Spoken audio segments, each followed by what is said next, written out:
Welcome to the Old Mac Gang Podcast, or OMG, a show where longtime Mac Apple users share practical tips, apps, and stories for age-seasoned Apple fans. I'm Marty Jensies, joined tonight by Chris and Peter as part of our panel.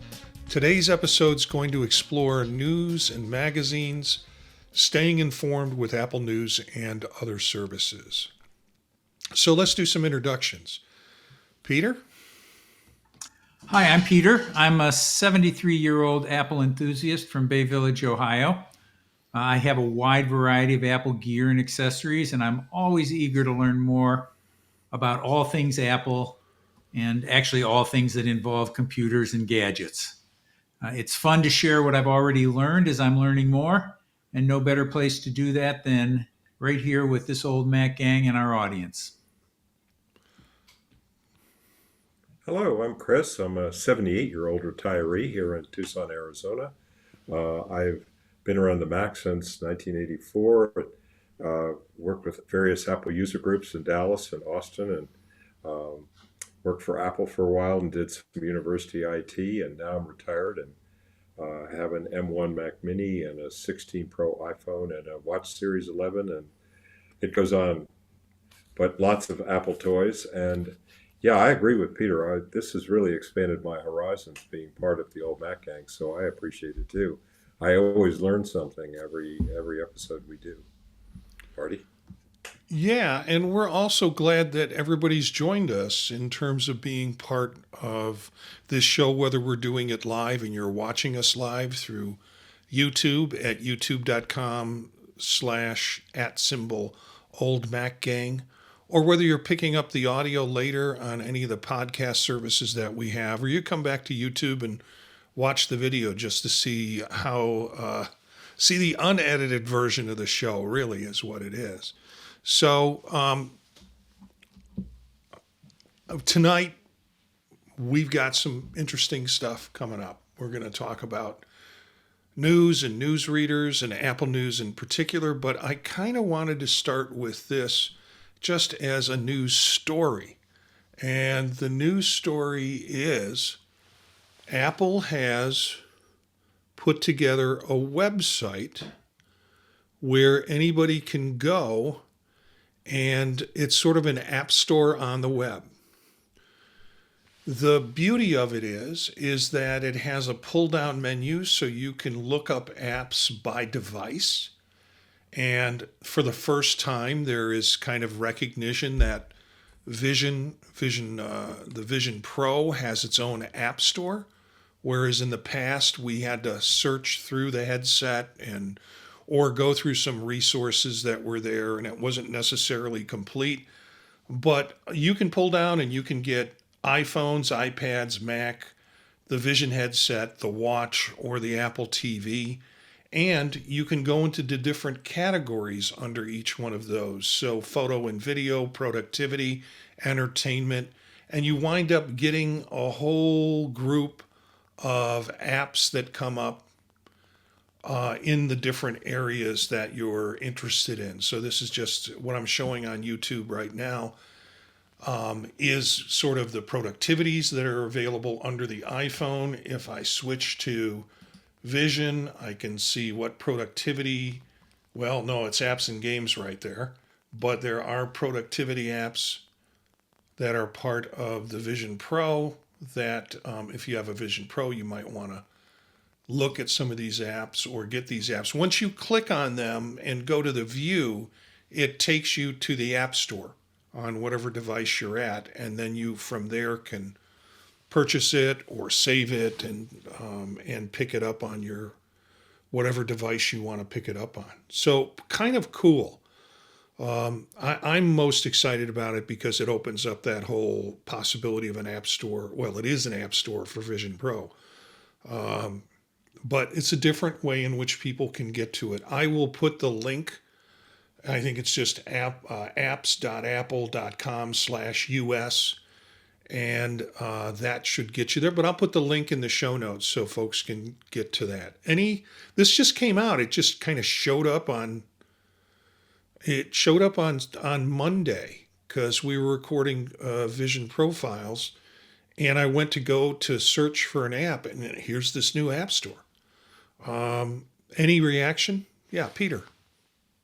Yeah, well, I think it's a great idea, and I don't know how all of its capabilities, but I think if I was considering buying an Apple Watch for the first time or an Apple Vision Pro, I would want to look at the apps that are available for it as part of my thinking about purchasing it. And I hope that they enable it to make it as easy for one person who already has a particular device to gift something to someone else who has that same device, because I can also think of wanting to give something to a niece or a nephew or something that might have a device other than the ones I have. Yeah, sort of an app that you're working with, or maybe some of the apps we're going to talk about tonight, being able to gift that to someone else who wants to know more about it. But I don't think it's there yet, because we talked a little bit about this last night on Mac Voices, and it's just not quite there yet in terms of all the functionality we'd like to have on it. Chris, any thoughts? Well, some of the apps too are pretty expensive, like we mentioned, Final Cut and things. Yeah. And it might be nice to be able to gift that to a younger family member. Yeah. Maybe it's a little bit above their allowance or what they'd normally spend on apps. It could make a nice Christmas present or something. And, of course, Mother Apple still benefits. So, Yeah, it's just another way for us to start buying more apps, but this time for somebody else. I kind of like the that. Apple services went above, what was it, 100 billion or something like that? Anyway, it was a new Yeah. record for the Apple services in the latest earnings call. Yeah. Apple is dying, and all the products they make are dying. That's what the news likes to lead with all the time. And then they turn around with their latest quarterly report and just surpassing everything. And you're right, services were very high, higher than what was predicted by the experts in terms of outcomes. So, yeah, well, let's talk about the possibilities of staying informed. We have some questions coming up, but I'm also interested in any comments on some of this. We're going to talk about Apple News. I guess it's Apple News Plus now. There's no way around it. It's one and the same, and it's and the kind of functions that are in it, like magazine subscriptions built right into devices. It can be ad reduced reading experience that's really very nice. And whether you follow journalism, travel stories, crossword puzzles, it's all under Apple News. So getting started is as simple as getting the news app on your device, whether it's iPhone, iPad, or Mac. It's pre-installed on all devices, so you should be able to get to that. And I know Peter will comment about this. Curating your preferred topics with it makes the experience a lot more enjoyable. You can subscribe to Apple News and access hundreds of magazines and premium articles. Also, some newspapers are available as part of that. Nationwide newspapers are available. And although I'm sad to say, maybe my wife uses Apple News. I have a subscription, and I have it on the family plan. And I don't think my kids use Apple News. Aileen and I talk about articles that we've seen in it all the time. Our typical habit is to get up in the morning. First person up makes the coffee. Second person deals with the dog or gets things settled. And then we sit and we'll read and talk about our day. But that's the time we're kind of skimming through Apple News and what else is going on in the news. Some of the highlights of Apple News: over 300 magazines, newspapers, and digital publishers. Offline reading if you're traveling, so you can save things for offline. You can personalize a Today feed that's powered by on-device machine learning with it. And there's also audio stories that can be narrated through the device itself. There's other options we'll talk about, but I think I'm going to talk about them after we kind of get into our questions. Any general comments on Apple News at this point? Okay, then I'll start with the first question. First question in our group, and we have a smaller group this night, so we've got a few questions here. Have you tried Apple News Plus? What do you like or dislike about it? Chris.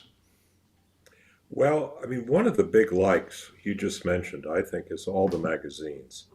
Because there's some things I used to read. I'm a photographer, and years ago I would read Outdoor Photographer and all the magazines. There were only about half a dozen of them then.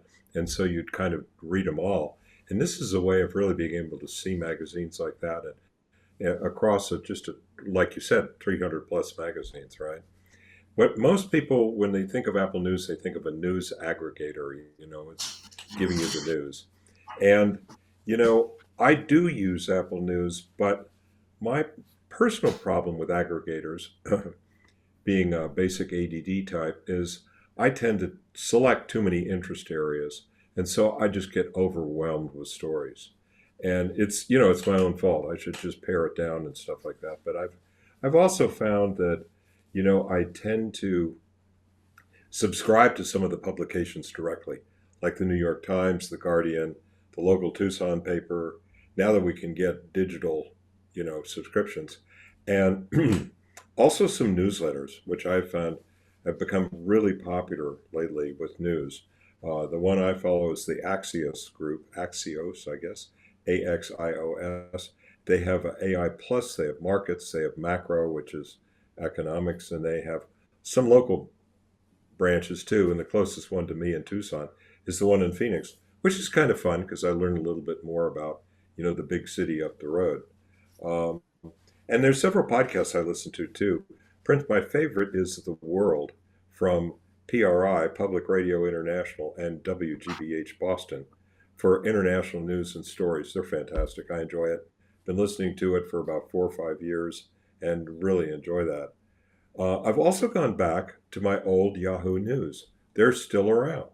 And, that was always infused, I think, with, um, is John Yang, the founder, who, his own take on a lot of stuff. And some of us remember him from some political runs. And I've also found Perplexity's news stories to be kind of interesting. I just found those out by accident.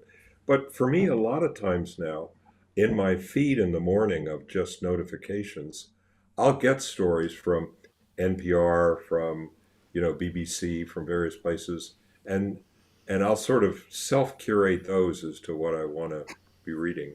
There's such a flood of information now, and of course, some of this, as we hear, is being generated by AI. So there's kind of a need to, discern that, and that may be another topic we could bring up later. Peter? Yeah. Yes, I have tried Apple News. I've used Apple News from day one. Actually, to be honest, I've used it earlier than that. I used the service called Texture, which was the service that Apple acquired and turned into News or News Plus for a few years before Apple nabbed them. And it has been perfect to me. I mean, I'm a giant reader of different magazines, newspapers, whatever. And when I'm flush, I subscribe to them. And when I wasn't flush, I would go over to Barnes and Noble or Borders when it existed, any Books a Million, and just sit somewhere near the magazine racks and grab different magazines and look at them. Because my tendency, the way I read things, is to have one columnist or one particular section of a particular magazine that I read, and maybe one other thing in that magazine. And I would consider a magazine perfectly worthwhile for just of those couple things. So having something that's, very much like a Spotify for news and magazines that gets you, with one fee, access to an awful lot of stuff, just is perfect. I don't need to subscribe to so many different things. And what do I like and dislike about News Plus? What I like best is link sharing. So in most cases, I can, while I'm reading something, if it's something I think my wife would like, or my daughter, or one of my friends, I press a button, a couple clicks, and I've sent them an article with a a text string that I expand all the time saying, if you haven't seen this, I thought you might be interested in it. And I send it off to them. And in most cases, if they have Apple News Plus, it'll open in News Plus. And if they don't, it will open in a browser. And on very rare occasions, it'll say, hey, you need to subscribe to something. And then I remember not to send somebody a link from that source. The dislike that I have is I think the facilities for printing built into news are pretty poor.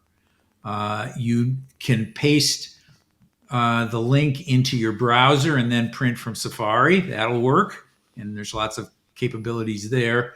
But it's a several step process. And there are articles that I get, and maybe they have a lot of statistics in them, or maybe they have a lot of detail. And I like to print them out and read them a couple times if it's something that's a super interest, or if it's something like a movie or a book that I know I'm going to buy and read. A lot of times I'll just pick 5 or 6 nice book reviews or movie reviews, print them, stick them next to my chair, and then after I've seen the movie or read the book, then I read them. I don't like spoilers. So I would like better printing. And I think, there aren't a lot of sometimes there's too many ads in Apple News. The nature of the ads, given Apple's reputation for great design, is terrible. Okay. It's the same ad repeated, every 3 inches, going down thing. And I find them incredibly annoying. I mean, I can't say it's hard to distinguish what's the ad and what isn't, especially given the repetition. But I think they should, with liquid glass, they should, polish the chrome or whatever you want to say, make it nice, make it look nice. So that's Here's the my thing, take Peter. If you can't remember the ads and they keep coming at you and the same ones come at you over and over, it's not working.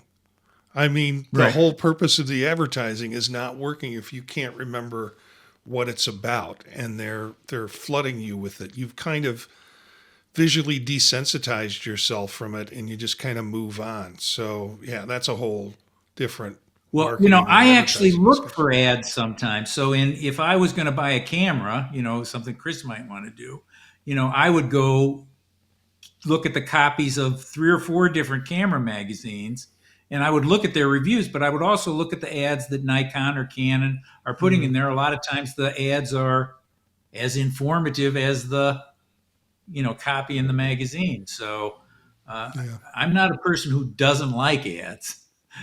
And a lot of, I can think of magazines like Vogue or, something like that, where the ads are actually more picturesque, Yeah. than anything else in the magazines. Well, I have Apple News Plus. Like Peter, I think I've had it since the beginning as Apple News. And before that, didn't they have something? I remember this on the iPad, like it was the Daily or something they referred to that was the Daily, and you could purchase it, and it was a downloadable news every day with updates, and it was part of an Apple product that.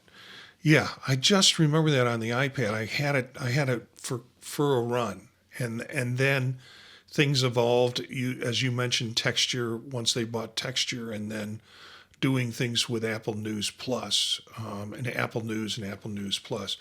I've gotten better with it in terms of curating sections, and frankly, it takes me through the whole morning. It used to be. I do have subscriptions for the New York Times. For the Atlantic, I have now Vox, and I have some other magazines, which again highlight, if you have those subscriptions, then it can draw right from them and it put that in as part of your feed. Nothing is more frustrating than finding a really good article, sending it to someone, or getting it sent to you and find out that it's behind a paywall. But that's the reality of the ads, the reality of things. And if you're on Reddit at all, people will say this article just said so and so, and you click on the article and it's on a paywall, and so that can be kind of frustrating. Yeah, Peter. Yeah, well, the one advantage of having good print facilities is if you can print something, you can print it to a PDF and send people the PDF. So if it is a paywalled place, you move the link to your browser and open it there, and then create something that they can see. Yeah, I enjoy the magazines. I enjoy, so my morning takes me through reading news, doing puzzles. Sometimes I'm skipping over the news because it's so depressing, anyways, but I'm going to puzzles because that's sort of my wake up. That's my second cup of coffee. Recipes, sports, culture, and media, and what's new in the media and what's new in the arts. And so I managed to get through that in the morning, and I pretty much got my dose for the day. I really do like magazines, but I forget they're there unless they're tied into my timeline. Occasionally, articles will come out of the magazines that I've selected, and they wind up in my timeline, and that's pretty cool too. So I'm going to try and show. Oh, it will take it.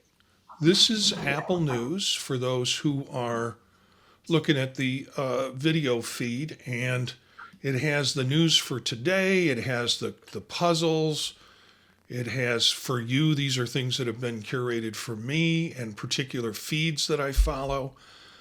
Editor's pick coming from the Washington Post. I also have a subscription to that. Entertainment section, sports. All of this comes up in terms of my first feed with this. But then you get to the News Plus section and you're getting into magazines.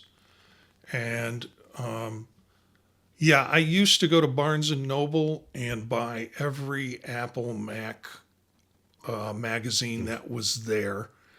At some points, I also had subscriptions to them, so I stopped going to Barnes and Noble. But here are some of the magazines that I have chosen out of the 300 to be able to read, including Wired, Reader's Digest. I grew up as a kid with Reader's Digest, Entertainment Weekly, Stuff, which is all sorts of gear information. So some cool things in there. Sports section, puzzles, and then again magazines, and then particular sports that I'm following or wanting to follow.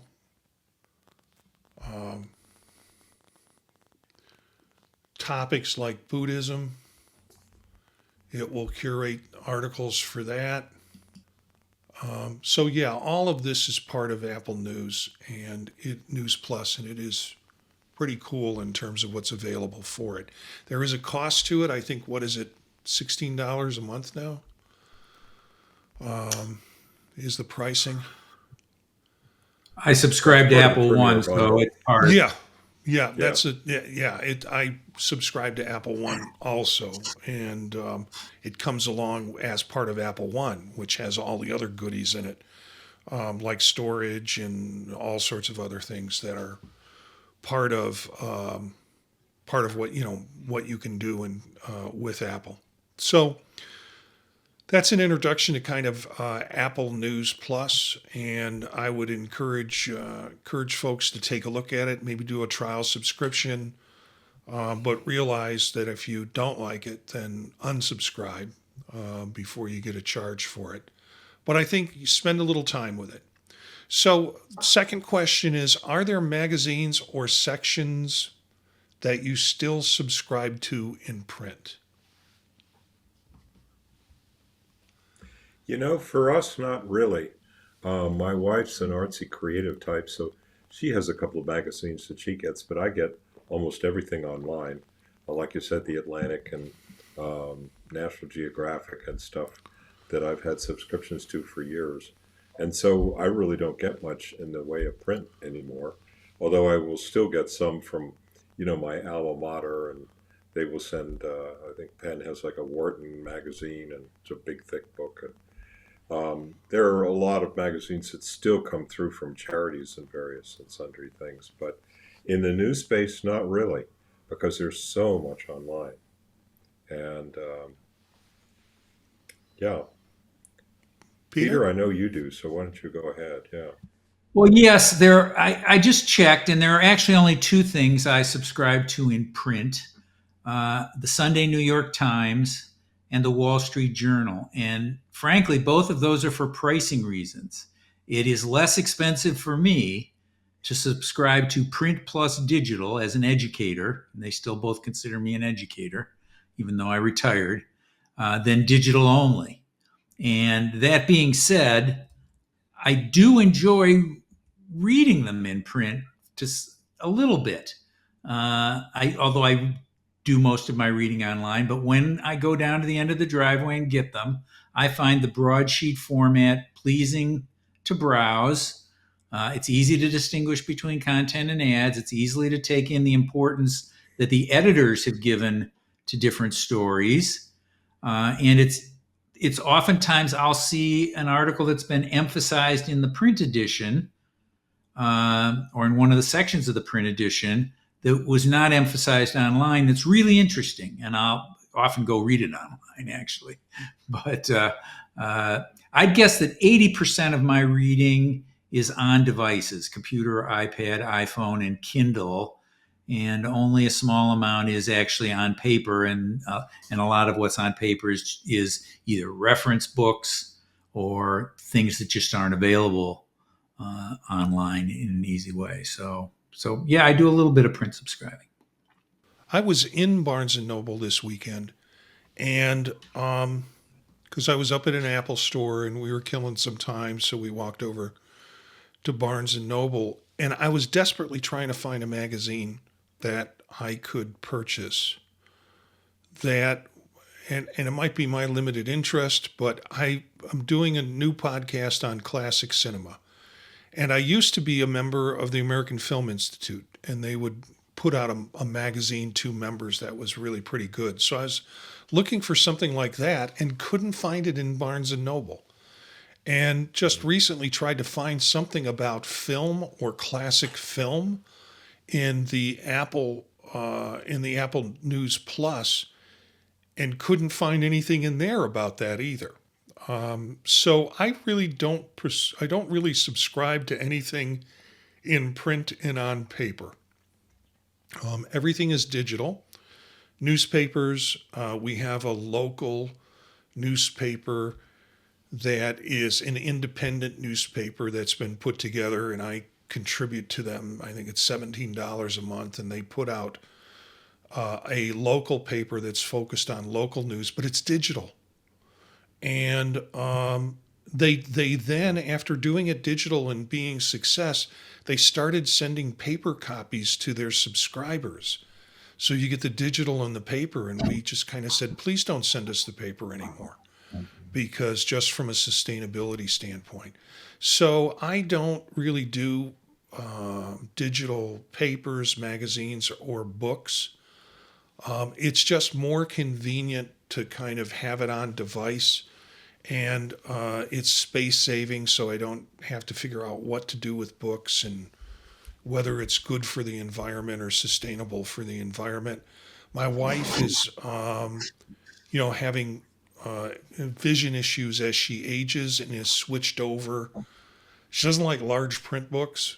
I don't know if that's kind of the stigma of it, but she just doesn't like that. And I've got her on an iPad reading books digitally where she can control the size of the font. And so we don't even buy, she doesn't even buy books. She's a bigger consumer of books, paper books, than I ever was. So we're all digital and completely digital. Third question is, what would you recommend to friends starting with Apple News or other digital sources? Well, I would say for starters, try to limit your interests or categories so you don't get overwhelmed, and stop using, the aggregator, in this case, Apple News. Start small and let it grow with things that you are comfortable with, and try to curate it as you're going along. And the output will then be a lot more valuable to you. And another thing that Peter's touched on a couple of times is ads. and I'm easily distracted. And too many ads for me means I will probably just click away from a page because it becomes too distracting. So Apple's come up with a number of things, namely Show Reader in the browser, and I think almost all the browsers have something like that now, which is pretty much just the text and the pictures. And it's gotten a lot better now, where in the beginning when you said Show Reader, you wouldn't get all the text. Now you pretty much do all the time. And the other thing that goes along with that, that's officially part of Apple Intelligence, is summaries or key points. A number of different things are possible. And I'm a huge fan of summaries. I noticed, and I think Yahoo has key takeaways, if that's the one. And that's always helpful for me in terms of getting a summary of what an article is. And then I see, well, am I interested in reading the whole thing, or do I want to skip to the conclusion or something at the end? So that's something else to sort of think about in terms of, if ads are an issue for you, how to deal with that. Apple has an ability, a feature where you can hide distracting items, and you can click on them and they'll disappear. But the advertisers are figuring out a way around that, so that wasn't working as well for me. How about you guys, Peter? Well, I liked hearing what you had to say about going slow and not turning it into a fire hose right away. I think you get overwhelmed if you do that. And I also am interested in exploring what you said about summaries. I mean, I think most of my choice of news sources is from places that I would consider news sources. And a good news writer is going to write an article in the triangular format, which means the first paragraph is the summary of the article, and every paragraph you read is additional detail, and you read until you get to a point of, I don't need to know more about this, and then you abandon the article. But I do think that it would be worthwhile to turn on a summary on some of the things I read, like the New Yorker. The New Yorker writes news kind of articles, but in a literary format where they kind of bury the leads, to, save punchlines till the middle or the end. And in some of those cases, I think it might be worthwhile to say, give me a summary, so I see if I do want to read the fancy pants version of some kind of article. But the main thing I would do is talk to a new user about how curation works. I would give the publication in News Plus. That's one kind of publication. But if they did the New York Times or the Guardian or anything else, I would say, here's how you give them feedback and show your interest. A good outfit is going to have a for you section, the way Apple News does. They're not going to just start only showing you what you picked. They're going to put the things you picked into a section that's that way. And the other thing that Apple News does, and this isn't the case of things like the Washington Post or something like that, is Apple News allows you to say, I don't like this news source. So there are places like Forbes does a lot of technology reporting, but it's real clickbaity. So long ago, I told Apple News, just don't show me anything from Forbes. I don't want to click on it and then be disappointed. So that's another kind of curation. And then the second thing I would guide people into, which is probably after they've gotten used to it, is how to get at these things. In Cleveland, we have a thing called Signal, which is an independent news source, and Cool Cleveland, which is another one that's sort of more cultural. I've got an RSS reader set up for online news sources, and that would include Mac Rumors and 9to5Mac, things like that. And I use two pieces of software, Fiery Feeds, together with Feedbin. Feedbin is a thing that sorts out all those sources and organizes them, syncs them everywhere, but it has a not so good an interface. And Fiery Feeds has a nice, very Mac-ish interface on each of the devices that allows you to breeze through those things and search through things and stuff like that. So I can have my channels of interest to me, the Apple channel, the math channel, the humor channel, the film channel, the music channel. And those are the ones I have. And if somebody's becomes an avid reader, I would show him how to set something like that up. Yeah, I kind of would say start slow. I don't think I did anything with Apple News for the first year. I just read it. And then I think I got fed some things that I didn't like, and that was motivation for me to try and find a way to first get rid of them out of my feed, and also to kind of say, don't send me this stuff. Please don't send me this stuff. So that's what started me into curating. I have a couple of news readers, and I think what we'll do is we'll go through some of the apps, because the news readers are in the apps that we have to show, and we'll talk about on the on the video and also for the podcast. But the first one is Apple News, and the link to Apple News, it's apple.com/apple-news. We'll get you to the site and the ability to try it free. Flipboard is kind of a stories curated for you. So there are sections that you can go to, and you can add certain sections. So then when you go to Flipboard, those areas of interest will come up for you in terms of what you'd want to read and what's important. I don't know if any of you guys have used Flipboard. I know that there are actual ways in which you can make Flipboard or create newsletters for organizations and groups. I know David Ginsburg uses Flipboard to create his newsletter for his group for In Touch with iOS. And then this is Feedly. Feedly was the first, and I'll go back to it. Feedly was the first one that I got, and I think at one time it was through Google, and it was their RSS service, and it was free. And I thought, oh, this is really cool. So I started aggregating things through Google. Well, the truth is, then that becomes sort of your template. And when I get into new RSS readers or try different RSS readers, it's like, do you want to import your Feedly?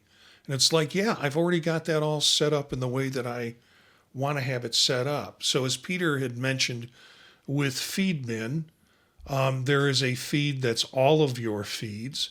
Then I have feeds that are Apple-based feeds that include Daring Fireball, Lifehacker, 6 Colors, and there's probably more that I could include in there. And then just different news sources, BBC, Cleveland, NPR, Ohio Capital Journal. I have a set for comedy, which includes The Onion, and then some other comedy feeds that I can go to. And if I click on that, that's what I get. I get the feeds, and I can go ahead and click on these kind of satirical articles that are there as part of it. I have one for education. I have one for counseling, my field, which contains some journals that are part of my interest in reading, politics, Chicago, my hometown, just all sorts of things that can be in the Feedly. Did either of you guys use Feedly in the past? No. Okay. I used Google Reader, and when Google Reader went out, I switched to Feedbin at that time. Yeah. Then there's Google News, which is another option for folks. And then I put in a reader, which is another news feed reader. It's a paid kind of service, but I can put in Washington Post, Huffington Post, New York Times, USA. I've got comedy in here, and different feeds that are that. And then I've got a tech feed, which covers a lot of the tech sources that I do. Feedbin. Peter, you want to talk about Feedbin? Well, yeah, I will. I do want to make one comment about Google News first is that I occasionally visit Google News and I find that it changes the feed in response to stuff I look at, Huh. without me sort of doing that purposefully, which I don't like. And the other thing is it throws me into paywalls all the time, which is like very annoying.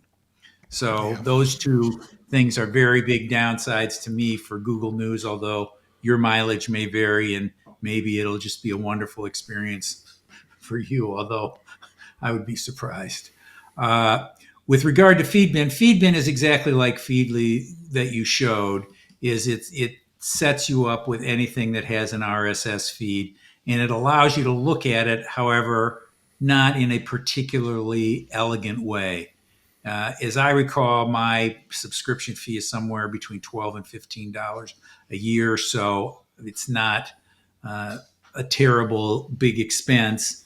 The thing I use to actually look at them is not Feedbin itself. Is I use Fiery Feeds because it connects with lots of different ways to send people articles and file them to read later. You can run through a bunch of things and say I want to read this, and this, and then go back and read those four things, and then they're all cleared from your feed in a nice way. So those two together work really well. And in fact, when I was thinking about it, you can probably go on Reddit, which I know Marty, you Reddit is a real oracle. There was a nice discussion of why would you want to use Feedly or Feedbin together with something like Fiery Feeds or one of the other RSS readers, and people go into long, good explanations of why having a front end and a back end is nice. Yeah. Let's talk about Fiery Feeds. This is an app that I know you've turned me on to, Yep. and again, it's available in iPhone. It's also available in iPad or tablet, and also on the Mac. Um, Yeah, Anything and you so want one to of the say? things Yeah. feed do that sometimes can be annoying is they want to show you the first few lines of an article and then have you click to their website to see it. So Right. Fiery Feeds has some features that allows you to read the entire article through the RSS feed without going through lots of extra clicking. It preloads it, or I'm not sure all what it does to give you what it gives you, but it's a smooth experience as opposed to a click and back up kind of experience. Yeah, I'm gonna I'm gonna play with that again. There are a couple of services that I use. I'll talk about in a minute. This came from Charlie. Charlie couldn't be with us tonight, but and I don't know much about this, but it seems like it's ground news, and it seems like it's an opportunity for you to look at news items from different political leanings and viewpoints on how those different uh, political ideologies will view the same news story. So I was playing around with it. This is something that's new to me. I went to Blind Spot, and this is a case where these are articles that if you take a left or progressive kind of point of view, these are articles you might want to read just to get a sense of what's going on from the other political points of view, and then exposing your blind spot in a sense. And then the same with the right. They have a sections of articles that you might want to look at that will give you the other point of view with it. So not being familiar with this, I did want to put it up though because Charlie suggested that this would be a good and interesting source for feeds or for news if you wanted to look at it. It's called ground.news. And I don't know if either of you have had any experience with that at all or not. I've looked at it a couple of times. Charlie and I have a mutual friend who's quite a technologist, and he's a big fan of that. He really likes to get a balanced view on that, and Yeah, so it. I would say it comes highly recommended. yeah. A couple of other news readers that I use. Well, one in particular that I use is FeedSpot. And FeedSpot, when we get into news readers, the thing I like about them is, particularly for the task that I have, I need to get as much news as I can on particularly Vision, the Apple Vision Pro, because I produce a show every week on it. That's a news and information of what's new this week on it. So I rely heavily on FeedSpot, which is a paid service. I kind of wish it was better. Frankly, it's kind of tedious getting through this stuff. But it pulls up everything that has the word Vision Pro in it, and or Vision, or in some cases Pro. But it will pull up articles that were published in the U.S. 2 days ago and then republished online 6 hours ago. So as different websites change what's at the top of their feed, it goes and pulls it. So I am often wading through the same article 6 times during a week. And then what makes it even worse is sometimes that same article comes out on an Italian news service, and I'm wading through articles that are in Italian, which I don't know. But it's essentially the one that was on Mac Rumors, but this is in Italy. But it is really complete, and that's good. Sometimes my colleagues on the show go, I don't know where you get these articles, because some of them are real clickbait, but still, having a source that pulls all that in is important for me for that purpose. The other one that I use is NetNewsWire, which is old school. Oh, wow. NetNewsWire's, not to point Chris out as being old school, but he's smiling, and I know that Oh, means he knows NetNewsWire. That was one of the first ones that I was aware of. I think it was through and Mozilla, and it was a great source for RSS feeds, aggregators. RSS feeds, for our listeners, are a script. Basically, it's a URL that you can put in, and it will go to that site and pull up anything that's new on that site and put it in as a list of articles. And so I'm using NetNewsWire on my phone, really. And it just gets, and for tech stuff, and only for tech stuff. And it just fills up with articles. Some of the stuff I'm not going to use, some of the stuff I'm interested in, but it's a quick read through in the morning if I want to go through that and see what's come up in different services that I'm connected to. And it's it's an app. You can get it on your phone, of course, but it's an old school feed reader. So those are the two I use more for curating. I think folks should maybe try one of them just to add some things in that are already in there and see what it's like. Chris.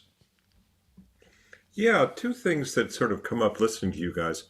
I'm more of an international kind of guy, and two of the sites that I look at from time to time are France 24, and which is available in multiple languages. And interestingly enough, if you pull it up in Spanish, you get one series of stories mostly in the Spanish-speaking world. And then for French, you'll get stuff in the French-speaking world and then in English. And goodness knows it's in other languages like Mandarin. And what's interesting is each one has a different set of stories, which just goes to show how the world is somewhat divided by the world languages and stuff. Another one that's interesting is Al Jazeera, that comes out of the Middle East. I think it's Saudi Arabia, but don't hold me to that. But I have found it surprisingly interesting to take a look at their point of view on things, and they do a heck of a job on it. It's a great website. There are also some really excellent newspapers. El País in Mexico City is, it's sort of to me, it's their New York Times. or maybe the New York Times is our El País. I'm not sure. And there are a number of these. I used to read Le Monde and golly, I'm trying to think what others, but a lot of these websites are available now, and you can really get some interesting points of view when you look at that and you see things from a different perspective. Maybe there's a story on, say, the Ukraine, which was really interesting. I really read a number of articles from El País on the Ukraine, which gave it, I thought, a very interesting and a different point of view. Um, so mention those as well. And finally, Peter mentioned something which will be my takeaway for the evening. And I'm being a native New Yorker, of course, obviously the New Yorker magazine is a big deal for me. And I finally got a subscription when the Hemingway Lost Short Story came out. I don't know if you guys remember that or read it. I was frankly kind of disappointed. And as one of the commentators said, Annie Lamont would call this a shitty first draft, which a number of writing cognoscenti have said they thought that was the case, that Hemingway needed some editing. But it's on Apple News, and so I can go look at the New Yorker. When I gave up my subscription, they called me and they said, "Oh, well, can we give you a discount or something?" And I said, I love the magazine, but the problem is I need 2 more days a week so I can read the New Yorker, because they're great articles, but they go on Yeah. and on and on. And, so again, that's another thing for Apple News Plus, to get a magazine like that. If you have a favorite local magazine that you're not subscribing to, but you can check out the articles. So one last plus for Apple News. Okay, I'm gonna add 2 things, and then I think, unless we have anything else, we'll wrap up the show. You mentioned newspapers around the world. One of the things when I worked with international teachers was they were all, many of them, English as a second language instructors. So they were very much interested in the English written word, but they would come from different countries, and their news to a degree would be cut off. Well, they can go on the web and they can find their country's local newspaper and keep up that way. But there were a couple of apps that I suggested to them. One was World Newspapers Online.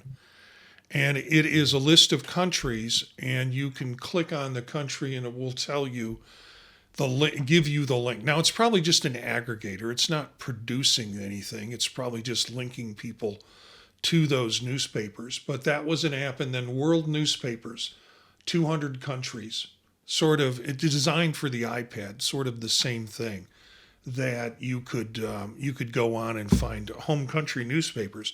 And there are a couple in Turkey that I follow because of my trips to Turkey. And that's always nice to go back and read those. There's ones that are written specifically in English language for that purpose, and different kinds of political leanings with the various newspapers that are there. But to find out what's going on politically in the country, I would kind of turn to these apps to read what's up with those newspapers in Turkey. Anything else, folks? All right, I will try to get all of these links in the show notes for tonight's show. Thanks to Peter and Chris. Bob is out at a T-Mug meeting tonight and couldn't join us. And Charlie's kind of missing for the night. He had some conflicts in times and things to do. But thank both Peter and Chris for being here tonight with us. Email us at thepodtalknetwork@gmail.com if you have questions or things that you would like to know about in terms of the program, or ideas that you have for us in terms of the program. Visit our website at thepodtalk.net. That's www.thepodtalk.net. It will direct you to this show and other shows that we're involved in producing, and we certainly look forward for you checking some of those out, like Gear Up and Go, the Circular Firing Squad, Vision Profiles, and then other shows that I'm involved in. You can find at thepodtalk.net. Our next episode will be next Wednesday on YouTube at youtube.com at Old Mac Gang, 9 p.m. Eastern Standard Time on Wednesday, November 12th.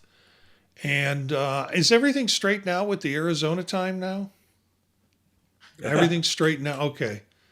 So weird doing shows. We're on Mountain with people. Standard Time year-round, you know. Yeah, we feel okay. like It's we're only the ones that have got it right. Yeah, it's only Bob But that he has to change his dinner plans. You can catch, if you can't catch us live, you can catch us on the replay. And also share us with your Apple loving friends and local Mac user groups so we get a little bit more involvement and enjoyment from folks. Our music is by Philip Gross Marrakesh, courtesy of the Free Music Archive, part of the Creative Commons. Thanks to Chris and Peter tonight for being, and you, of course, for listening and being part of the Old Mac Gang.